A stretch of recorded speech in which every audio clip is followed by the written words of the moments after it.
गाबोन 26 आगस्ट जोंनि माने एकदम पर्बतजरा एमसिएलए समष्टियाव आसामनि जोंनि बयनिबो श्रद्धा गिबि मन्त्रि डक्टर हिमन्त बिश्व शर्मा बिथाङा देरहासार थांखि मेलाव नुजाफैगोन फुंनि 9 बाजियाव टाइम होदों।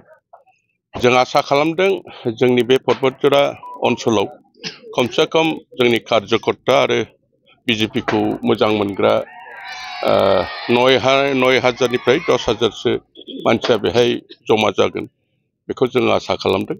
कारण जोंहा बेहाय पर्बतजरायाव बहुत समस्यानि बाथ्रा दं आरो बे समस्यानि उपराव बिथाङा जोंनि बे पर्बतजरायाव फैनानै निश्चय बे समस्याफोरनि समाधाननि थाखाय माबा मोनसे बिबुंथियाव बुंलांगोन बेखौ जों बीजेपीनि कार्यकर्ताफ्रा आसा खालामदों। दा बेनिखायनो जोंहा गोबां मानसिफ्रा गाबोन बेहाय उपस्थित जागोन। जोंबो फुरा रेडि जाबाय, जोंना अलमस्ट पेन्डेल जाजोब्बाय, हेलिपेडआ खाथियावनो हेलिपेड खालामजोब्बाय, जों एकदम फुरा प्रस्तुतियाव दं आरोखि। दा जोंहा जेबो प्रब्लेम गैला।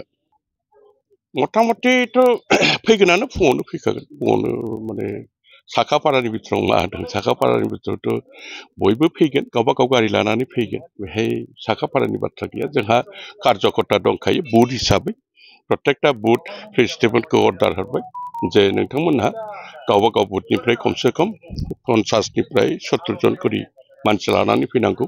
आरो बिनि अनगायैबो बिभिन्न एंगेल जेरेखम मर्चाफोर, महिला मर्चा दं, बिसोर आलादा भाबै लाबोगोन, जुब मर्चा दं, बिसोर आलादा भाबै गावसिनि एंगेलाव रायजोफोरखौ लाबोगोन।